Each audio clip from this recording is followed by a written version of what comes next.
I remember the day I first walked into Technova, feeling my heart pound with excitement and hope.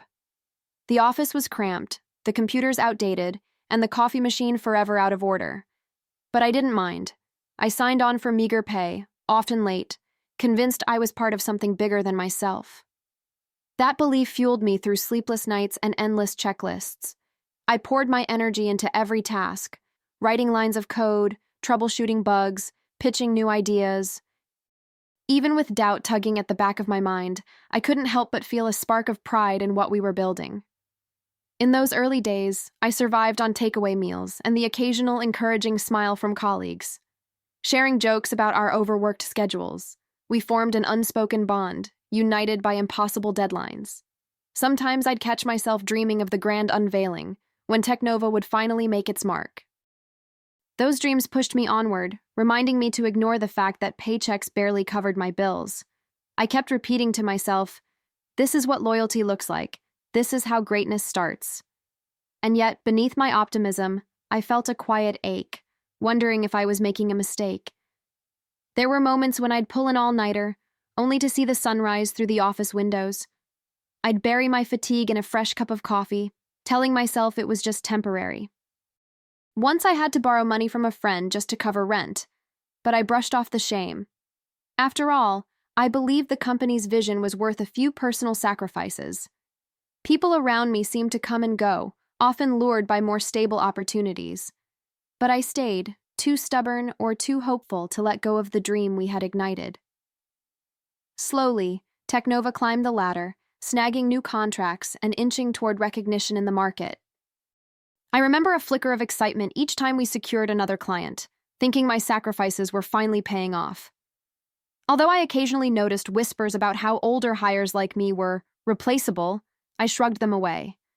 Surely our leaders would reward loyalty and dedication, right? So I pressed forward, believing that my role was secure, that I was more than just a cog in their machine. Little did I know that my faith was about to be tested in the most brutal way possible. I remember one chilly morning when the heater broke, and the office felt like an icebox. My breath turned into faint clouds as I typed lines of code, shivering in my thin sweater.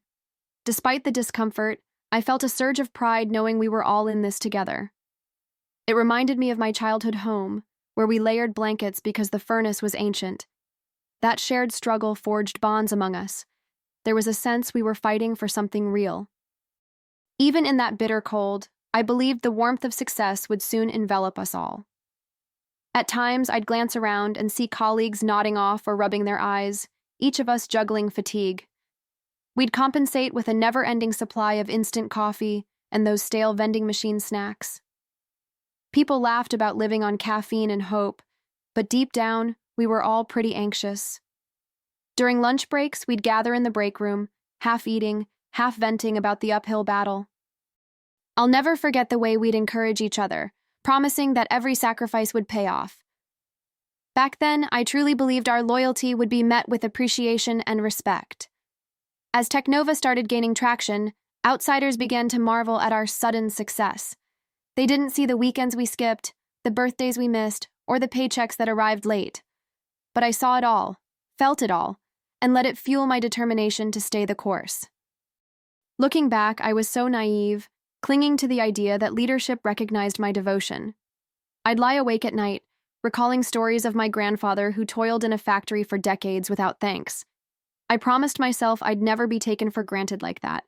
Yet there I was, on the same track. Still, every small victory lit a spark in my heart, like when we sealed a deal with a major client. That deal meant the possibility of actual raises, of real growth, and I thought it signaled a turning point.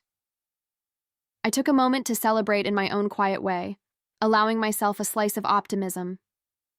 In the back of my mind, a little voice whispered doubts, but I pushed it aside. I convinced myself that hard work never goes unnoticed, that eventually we'd share in the rewards. Little did I realize, a storm was brewing, one that would test every ounce of my faith in Technova. One evening, as I left the office under flickering fluorescent lights, I felt an unexpected chill in my chest. It wasn't just exhaustion from another 14-hour day, it was a strange heaviness. I tried to shake it off by reminding myself of our recent progress, the new deals inked. but something about the dismissive looks on some managers' faces made me uneasy. They seemed more eager to impress investors than to recognize people like me. Still, I clung to my belief that dedication would someday outweigh short-term profits. I recall a pivotal moment during a big presentation, where I poured my heart into showcasing our latest project. Despite weeks of preparation, I barely received a nod of acknowledgement from the execs. They quickly turned the spotlight on a fresh recruit, someone they said would bring in new blood. I felt a sting of jealousy and hurt, but I pushed it down, telling myself I was just overreacting. That night, I stared at my reflection in the train window, wondering if my efforts were being overlooked. Yet I convinced myself one more time that my loyalty would eventually shine through. Over time, the gossip around the water cooler became harder to ignore, hinting at layoffs or performance reevaluations. Rumors swirled about the company wanting to streamline costs, focusing on innovative talent. I caught my breath every time I heard such talk, but I tried to stay positive. After all, I had given Technova the best years of my life. Surely they wouldn't cast me aside now. I told myself that all the years of unpaid overtime and unwavering support had to count for something. Little did I know how soon I'd be forced to confront the harsh reality behind those rumors. Late one night, after finalizing a critical project, I sat alone in the dim office, my eyes aching from the screen's glare. A wave of nostalgia swept over me, and I recalled the scrappy, hopeful days when we were just a small team. Back then, I had pictured this very moment differently, imagining cheers and collective relief. Instead, I felt a growing unease, like a shadow creeping closer no matter how hard I tried to ignore it. I sensed that everything I had built here was more fragile than I dared admit, and as I closed my laptop, I had no clue how dramatically my world was about to shift. I can still feel the flutter of nerves that gripped me when my manager summoned me to his office. For days, rumors had circulated about a reshuffle, but I kept telling myself I had nothing to fear. I'd given Technova years of my life, so I walked in with a smile, expecting maybe a promotion or a raise. The room felt oddly cold, and I noticed the VP of HR seated in the corner, eyes focused on a laptop. Something in me wavered then, but I pushed away any negative thoughts. Surely they just wanted to discuss my latest project or announce some well-deserved recognition, right? The manager, normally chatty, looked at me with an expression that sent a chill down my spine. He began reading from a printed sheet, voice monotone and clinical, barely meeting my gaze. My heart pounded as he spoke words like underperformance and outsourcing new talent. I wanted to interrupt, to defend myself, to remind them of all the overtime I'd logged and crises I'd averted. But shock pinned me to my chair, and I found myself struggling to catch my breath. His words kept coming, each one feeling like a knife twisting deeper into my sense of self-worth. For a moment, I genuinely thought it might be some twisted prank. After all the years I'd poured into Technova, the idea of them discarding me so casually seemed impossible. I felt my cheeks flush with a mix of embarrassment, anger, and utter disbelief. I tried to compose myself, clearing my throat to speak, but no words came out. They hammered me with corporate jargon, performance realignment, new strategic directions, like it was a script. My mind raced, reeling from the crushing realization that I was nothing more than a statistic to them. Before I could process it fully, the HR rep slid a severance agreement across the table, eyes cold as steel. I tried to protest, but she just tapped her pen, directing my attention to some small print. A wave of humiliation washed over me, knowing I'd be escorted out like a potential threat. All those memories, late nights, missed family events, the unwavering loyalty, rushed through my head. This was the thanks I got. A scripted farewell and a handshake that felt more like a slap in the face. And right then, something inside me began to crack, as I realized my faith in Technova had been tragically misplaced. Leaving that office felt like a walk through a fog, every step heavy with disbelief. I clutched the severance papers, my mind replaying their cold words over and over. Outside, the bright hallway lights felt harsh against my eyes, amplifying my sense of exposure. A security guard hovered nearby, waiting to guide me out like I was some sort of criminal. I swallowed hard, trying to keep my composure, but my throat was too tight for comfort. All I could think was, After all these years, this is how they choose to remember me. As I approached my desk, coworkers peered at me with sympathy or confusion, unsure of what had transpired. A few hurried over, asking if everything was all right, and I mustered a shaky smile. I wanted to scream, to tell them how disposable the company had made me feel. Instead, I just gathered my personal items, photos of family, a mug with an inspirational quote. My hands trembled, and each item felt like a relic of a time when I believed we were a team. I could almost hear the clock ticking, urging me to clear out before things became any more painful. Memories flooded my mind, the nights I stayed behind to troubleshoot server crashes, the weekends lost to coding marathons. I recalled lunches eaten in minutes because deadlines wouldn't wait, and vacations forever postponed. In that moment, every sacrifice replayed like a slow-motion reel, mocking my naive faith.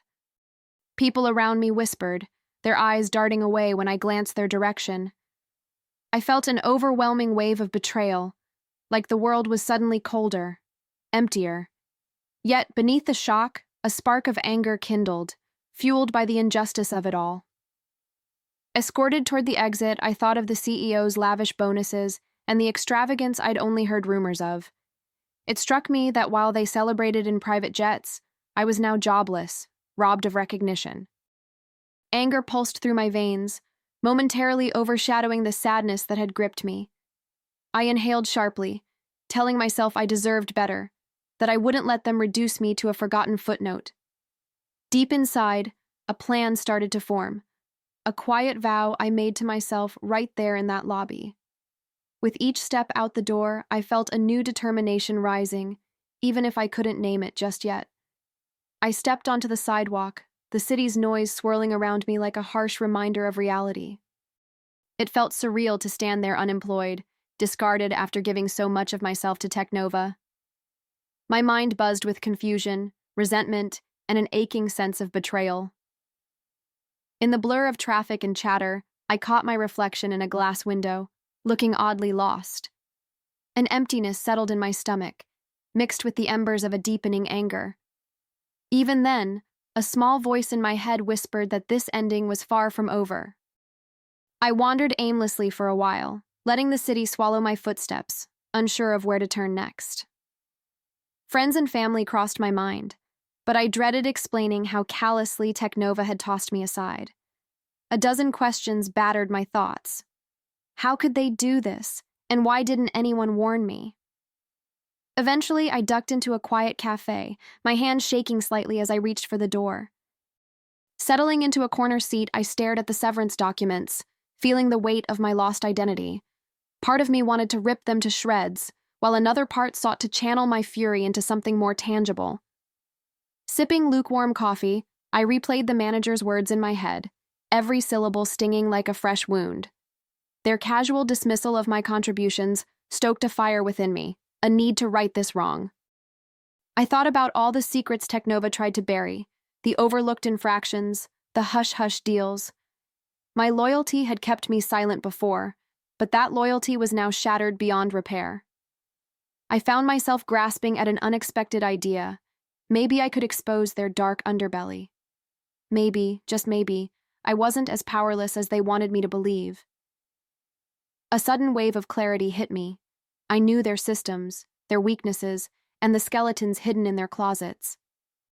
I could feel a flicker of purpose igniting, replacing my despair with a determined resolve. Technova had underestimated me, and that would be their downfall. I was sure of it now. Glancing at the time, I realized my future was no longer tied to their chain of command. I was free to chart my own course, and I couldn't wait to begin. For the first time that day, I felt a hint of triumph, knowing this was only the start of something far bigger. I woke up the next morning with an unfamiliar surge of energy coursing through my veins. Gone was the sense of helplessness I felt leaving Technova. In its place stood a fierce resolve. I couldn't forget the look on the executives' faces when they cast me aside, dismissing my worth. Their arrogance was a disease, and I felt strangely empowered by the idea of taking them down. I spent hours sorting through old files on my laptop, recalling every flaw in Technova's architecture.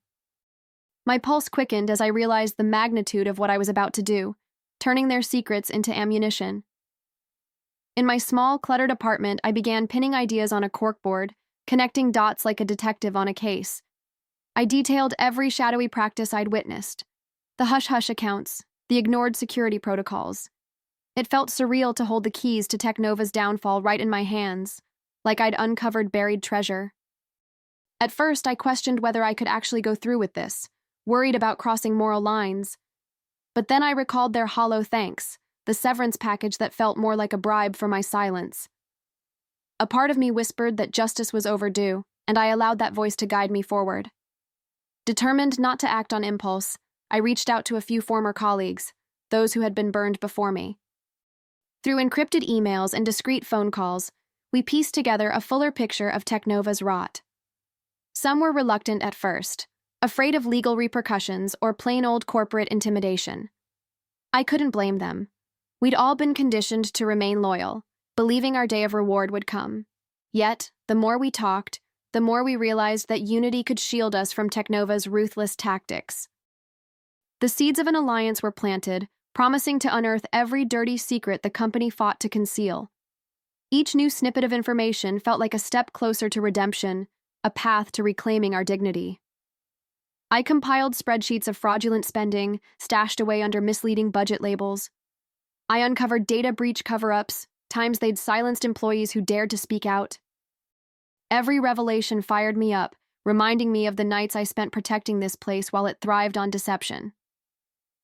I began to see how easily Technova had exploited our loyalty to tighten its grip on success. It was time to show them they'd made a grave mistake in underestimating those they once called disposable. I started mapping out Technova's vulnerabilities, recalling every late-night conversation and frantic crisis meeting. All those times I'd been told to keep quiet or not rock the boat now felt like a goldmine of evidence. I compiled emails, text messages, and voice notes, threads that hinted at the bigger story behind Technova's facade. It amazed me how much dirt I'd inadvertently collected just by being the go-to person in emergencies. Each time I unearthed a new piece of corruption, I felt a jolt of vindication course through me. I realized that every shred of loyalty they exploited was about to become a weapon in my hands. To stay under the radar, I used burner phones and encrypted chat apps, always careful about digital footprints. Trust was a fragile thing now, so I kept my circle small. Only those I knew had nothing left to lose. Some nights I barely slept, consumed by spreadsheets and cryptic references that led to hidden transactions. I learned to spot patterns, money funneled into suspicious shell companies, projects that disappeared into black holes. It felt like piecing together a massive puzzle, and with each connection made, my confidence grew. I knew that once we struck, we'd have enough proof to bring Technova to its knees. Memories of the day I was fired fueled my resolve. The echo of that cold, dismissive meeting room kept me going. I couldn't help picturing the executives' faces when these documents eventually came to light. Would they feign ignorance? Would they attempt to buy their way out, just as they'd always done? The thought both angered and excited me, pushing me to dig deeper, to find airtight evidence. I wanted there to be no escape routes, no pathetic excuses for them to hide behind. If they thought I was just another disposable employee, I'd show them how wrong they were. Meanwhile, I started sending out feelers to potential allies in rival companies, curious if they'd be interested in my skills. I figured the best way to hit Technova was twofold: expose their sins and bolster the competition. A few hushed conversations gave me hope that my future might not be as uncertain as I'd feared. Perhaps I'd land on my feet, stronger than ever, once the dust from Technova's downfall settled. Still, I refused to lose sight of my main objective. They had to be held accountable for their betrayals. And with every passing day, my plan grew more concrete, inching closer to the strike that could topple an empire. I remember one late-night conversation with a former colleague who'd been laid off even before me. He confessed that he'd once tried reporting Technova's unethical practices, only to be silenced with legal threats. Hearing his story made my blood boil. It only reinforced my mission to bring them down. I jotted down every detail he shared, recognizing patterns that matched my own discoveries. It struck me how systematically Technova had manipulated and disposed of those who dared to speak up. Yet for every intimidation tactic they'd used, we now possessed another piece of the puzzle against them. Piecing all this information together felt like constructing a labyrinth, with Technova at the center. Every twist and turn revealed another skeleton hidden behind their polished corporate image. I almost admired the audacity with which they'd swept their transgressions under the rug. Almost. But admiration morphed quickly into determination, because I saw how it had ruined lives and careers. A close friend recalled how they'd been coerced into signing a gag order to keep their severance. I couldn't let that kind of exploitation continue. It was time for a reckoning. One by one, more voices joined the cause. People who had no reason to fear Technova anymore. It was like a floodgate opening, each story more appalling than the last, painting a grim pattern of abuse. I absorbed their accounts, adding to my mountain of proof, feeling an unexpected solidarity in our shared fury. The more we learned, the clearer it became that Technova's leadership thrived on secrecy and intimidation. But there's one thing they underestimated: how unity among the wronged could become their undoing. I felt a resolute calm wash over me, certain that we were on the right side of this fight. Late at night, I organized all the evidence into a comprehensive dossier, complete with timelines and testimonies. My heart raced as I realized how powerful this document could be, a ticking time bomb under Technova's feet. I imagined the day these revelations would see the light, toppling their fortress of deceit and arrogance. What started as a personal vendetta was evolving into a collective pursuit of justice, and it felt unstoppable. I knew we'd have to tread carefully, because one wrong move might tip them off and bury our efforts. Still, the plan was in motion, and I could sense the final strike drawing closer with every passing hour. I woke up that morning with a knot of anticipation in my stomach, knowing that the pieces were finally coming together. Our dossier against Technova had grown far beyond my initial expectations, packed with damning evidence. Still, a tiny voice inside me wondered if we had enough to truly crumble the walls they'd built. I brushed that doubt aside, reminding myself that justice often demands calculated risks. Every story shared, every document uncovered, felt like another brick in the foundation of our cause. And as I sipped my coffee, I promised myself that all our efforts would not be in vain. I spent the morning refining the final sections of our report, reorganizing timelines so the evidence told a seamless story. It was strange to reflect on how meticulously Technova had guarded its secrets, never suspecting someone like me could unravel them.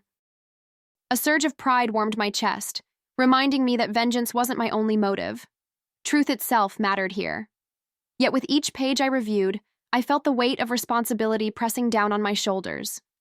This wasn't just about me anymore. It was about all those who'd been wronged and silenced. Finishing the last edits, I took a deep breath, ready to move forward to the next phase. My phone buzzed with a message from one of my closest allies. She'd snagged a meeting with an influential journalist. My heart skipped a beat at the thought of our story going public, images of headlines dancing in my mind.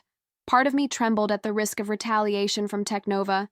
Their reach was far, and their pockets deep. But the desire to shed light on the company's atrocities outweighed any lingering fear. I pictured the executives' reactions when their pristine reputation took a nosedive before the media. It was a wild, exhilarating feeling, like standing at the edge of a precipice, ready to jump. Before heading out to meet this contact, I glanced at the mirror, noticing how determination had replaced the defeat in my eyes. I thought about the countless hours spent behind a computer screen, building Technova's success without a second thought. Now, every ounce of that knowledge would serve a new purpose, exposing the leaders who betrayed us. My stomach fluttered with a mix of nerves and excitement, knowing there was no going back. Stepping out the door, I clutched the dossier tightly, reminding myself that we were fighting for a cause bigger than our pain. And with that, I set forth, hoping that by day's end, we'd be one step closer to finally taking Technova down. Arriving at the cafe for the meeting, I couldn't shake the feeling that each step took me deeper into uncharted territory. The journalist was already there, a stern look on his face that hinted at the gravity of our conversation. I slid into the chair opposite him, carefully placing the dossier between us like some priceless artifact. My hands trembled slightly, but I reminded myself of the countless people whose stories hinged on this moment. He asked me to summarize our evidence, and I felt a wave of emotion tightening my throat. Still, I pressed on, recounting Technova's darkest secrets, determined that every word would hit its mark. The journalist listened intently, scribbling furious notes while occasionally raising an eyebrow at the sheer audacity of it all. I showed him confidential memos, hidden ledgers, and testimonies from those who'd been threatened into silence. With every page turned, it became clear we weren't just telling a cautionary tale, we were detonating a time bomb. He asked pointed questions about the possible fallout, lawsuits, safety concerns, even personal backlash against our group. I breathed in deeply, admitting the risks, but asserting that the truth needed to surface regardless.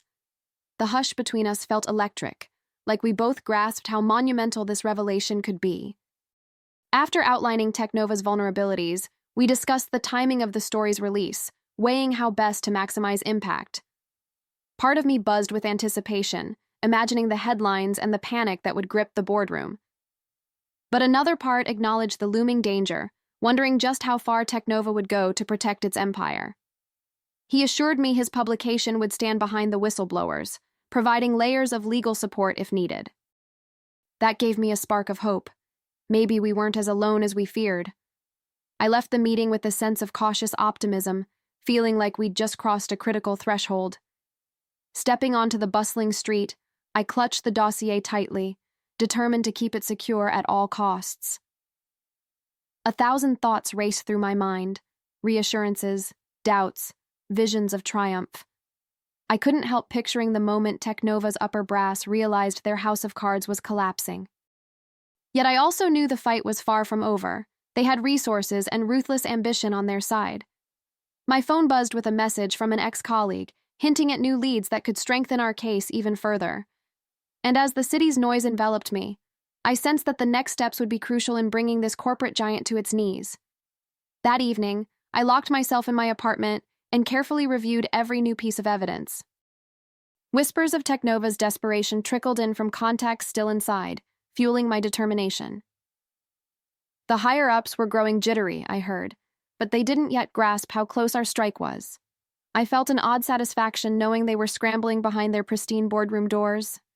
Still, caution remained crucial. A single mistake could blow our cover and cost us dearly. When I closed my laptop, I realized we were on the brink of something massive. I called a late-night meeting with my closest allies, each logging into a secure video call from anonymous locations. In hushed voices, we strategized the next moves, timing the release of evidence for maximum impact. A surge of adrenaline rushed through me, recalling every personal sacrifice that had brought us here. Despite the risks, nobody flinched. If anything, the stakes only sharpened our focus. I shared the journalist's insights, explaining how a well-orchestrated reveal could catch Technova completely off guard. Every nod on that screen reminded me we weren't just fighting for ourselves, but for all they'd wronged. Later that night, I caught myself drifting into memories of my old desk, my old teammates, and the dream I once had. It hurt to realize how quickly loyalty can be turned against someone in the corporate machine. Yet, instead of regret, I felt a fierce pride in what we were about to accomplish. I thought of each coworker who'd quietly slipped away, too beaten down to fight back. They deserved better, and so did I. This mission was as much about closure as it was about revenge. Finally, I let out a steady breath, determined not to falter when the moment to strike arrived. With every hour, the plan took clearer shape, like a sculpture emerging from a rough block of marble. I watched the clock tick closer to our rendezvous, that pivotal point when we'd unleash the full force of our findings. A slew of what-if scenarios flashed through my mind, but I pushed them aside, trusting our preparation. By now, there was no turning back. The momentum had grown too strong, the stakes too high. Somehow, the tension made me feel more alive than I had in years, like I was finally reclaiming my worth. And as the night wore on, I braced myself for the final moves that would shake Technova to its core. Dawn broke on the day I'd been anticipating, a surge of adrenaline cutting through my morning haze. All of our preparation, every late-night conference call and painstaking file review, pointed to this moment. I felt a strange calm settle over me, as if the gravity of what we were doing finally crystallized. I reminded myself that the goal wasn't pure destruction. This was about exposing truths and righting wrongs. As I read over the final draft of the exposé, my heart pounded with both trepidation and exhilaration. I took a deep breath and glanced at the clock, certain that Technova's fortress was about to face its reckoning. The plan was seamless. The journalist would break the story early, triggering a media frenzy before Technova could react. Meanwhile, we'd release the evidence on multiple platforms, ensuring it spread faster than any gag order could contain. I double-checked our encrypted backups, confirming every document was safe, even if Technova tried to shut us down. My phone buzzed non-stop with messages from collaborators, each one brimming with a shared sense of resolve. Despite the tension, I felt a surge of camaraderie, like we were part of a collective awakening. And with each beep of my phone, I knew more people were standing up to the giant we once feared. That morning, I made a point of wearing the same jacket I'd worn on the day I was fired. It felt symbolic, like a reminder of who I was then and how much I'd grown since. No longer just another expendable cog, I was someone who refused to be silenced. As I headed out to meet with a key ally, I thought back to my first day at Technova, so full of hope. The memory stung for a moment, but it also fueled me, stealing my determination. I gripped my bag of documents, certain this time was different. I was stepping forward on my own terms. Nerves fluttered in my stomach when I saw news alerts popping up on my phone. Early signs our efforts were taking hold. Within minutes, messages flooded my inbox. Former employees cheering us on, reporters requesting interviews. I felt a spark of triumph, visualizing the panic in Technova's boardroom as they realized they'd lost control of the narrative. Yet I also knew this was only the first tremor before the real quake. If the executives thought they could squash this with a few public relations tricks, they were in for a rude awakening. And as I prepared to face the next wave of challenges, I couldn't help but feel this was just the beginning of their downfall. Not long after the initial news broke, my phone nearly exploded with calls and texts from former coworkers. Some were startled, others elated, but all of them shared the same stunned amazement at Technova's exposed underbelly. I assured them this was just the beginning, urging anyone with evidence to come forward without fear. Their stories echoed my own. Lost promotions, abusive deadlines, hush-hush firings, all surfacing at last. Though I felt a tinge of sadness reliving old wounds, I also sensed our collective relief blooming. For the first time in ages, we weren't alone. We were a chorus speaking truth to power. As lunchtime approached, I glanced at my phone to see countless missed calls from unknown numbers. I suspected Technova's legal team might be in a frenzy, trying to track down and intimidate anyone involved. A part of me quivered at the thought of lawyers and cease-and-desist letters, but I kept my resolve firm. After everything they'd put us through, fear was a luxury none of us could afford. I decided to let their calls go unanswered. It was time they felt the same helplessness we once did. Instead, I dialed the journalist, confirming his article was still trending across major networks. He sounded breathless, rattling off updates on how Technova's stock prices were nosediving by the hour. Apparently, shareholders were in full panic mode, demanding answers and an emergency board meeting. Hearing that sent a shiver of satisfaction through me, imagining the frantic chaos in those executive suites. I pictured the CEO pacing, phone in hand, belatedly realizing how badly they'd miscalculated. All those high-level folks who once boasted of untouchable power were now under the glaring spotlight. And I couldn't help but think, this was exactly what they deserved for underestimating us. By mid-afternoon, news channels replayed clips of Technova representatives stumbling through half-baked apologies. They spoke of unfortunate oversights and isolated incidents, dodging the full scope of our revelations. I watched, arms folded, shaking my head at the absurdity of their damage control attempts. It seemed they had no clue how much more was waiting to be released if they tried to cover this up. A few texts pinged through from allies inside Technova, confirming internal emails were flying in a blind panic. With each update, I felt a renewed determination, knowing the real showdown was about to begin. By late afternoon, the media storm had intensified, with new allegations surfacing almost by the minute. I heard rumors that Technova's board was split, some pushing for full transparency, while others clung to denial.